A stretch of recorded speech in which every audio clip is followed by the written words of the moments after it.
이스라엘이 계속해서 어려움을 당하는 이 현실에 대하여 시인은 그 진단과 처방을 내리는데, 먼저 그 진단은 이렇습니다.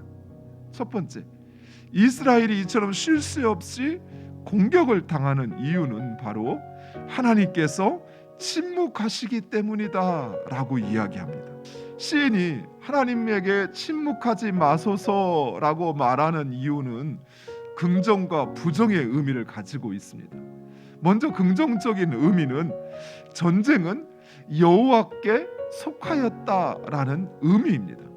즉 이스라엘이 이처럼 이방 민족에게 수탈을 당하고 또 패배를 하는 것은 하나님께서 침묵하시기 때문이라는 것이, 하나님께서 침묵하지만 않으면 이스라엘은 결코 이런 위험을 당하지 않을 거라고 시인은 확신하고 있는 것입니다. 부정적 의미로는 하나님께서 이 원수들의 공격을 용납하고 있다는 사실입니다.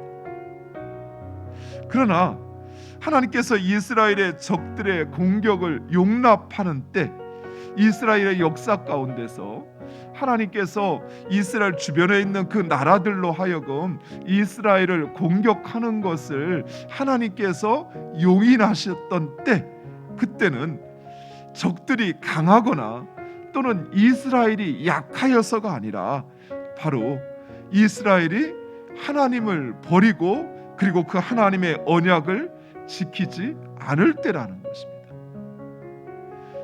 우리가 이 모든 적들로부터 우리를 지킬 수 있는 것은 오직 하나님, 그분을 찾고 그분의 말씀에 순종하는 것이에요. 그리하면 하나님께서 지키시는 것입니다.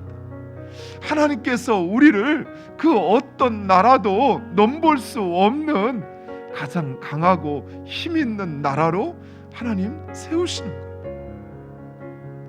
두 번째로, 원수들이 이스라엘을 침략하는 이유는 이스라엘이 하나님의 백성임을 알지 못하기 때문이다 라고 이야기하고 있습니다. 대적자들이 이스라엘로 다시는 나라가 되지 못하게 하며 이스라엘이라는 이름으로는 다시는 기억되지 못하게 하겠다라고 말하고는 이유, 그것은 바로 이스라엘을 공격하는 것이 하나님을 공격하는 것이요, 또 그 이스라엘의 이름을 끊는 것은 곧 하나님의 이름을 모욕하는 것이라는 사실을 그 대적자들이 알지 못하기 때문이라는 것입니다. 우리가 하나님의 백성임을 우리의 삶으로 또 우리의 실천으로 증거하지 않으니 세상 사람들에게 우습게 보이는 거예요. 이러한 진단에 대하여 시인은 이렇게 처방을 제시합니다. 첫 번째, 하나님께서 개입하셔야만 한다라고 이야기합니다. 사랑하는 성도, 우리 역시 마찬가지입니다. 우리의 삶 가운데 하나님, 그분이 개입하시면 우리가 넘지 못할 문제는 없습니다. 하나님께서 우리의 삶에 역사하시면 우리는 그 어떤 험난한 파도도 넘어설 수 있습니다. 하나님께서 개입하시면 우리의 상황은 언제든 역전된다는 사실을 믿으시기 바랍니다. 두 번째로, 하나님께서 알게 하셔야 한다라고 시인은 말하고 있습니다.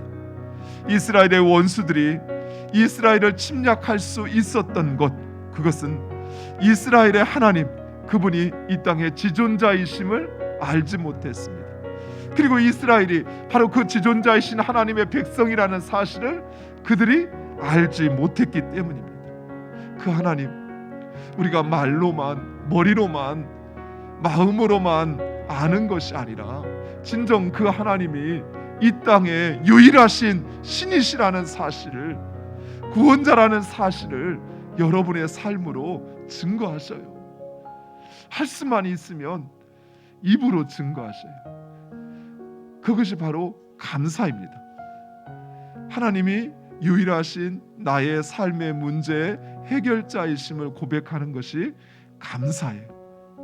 그리고 여러분의 삶 속에서 그 하나님이 진정 구원자이심을 확신해서 오직 그 하나님을 찾고 또 그 하나님의 말씀에 순종하여 세상으로 하여금 유일하신 하나님, 그분이 나와 함께하고 있음을, 그분이 내 삶 가운데 일하고 계심을, 개입하고 계심을 증거하는 여러분 되시기를 축원드립니다.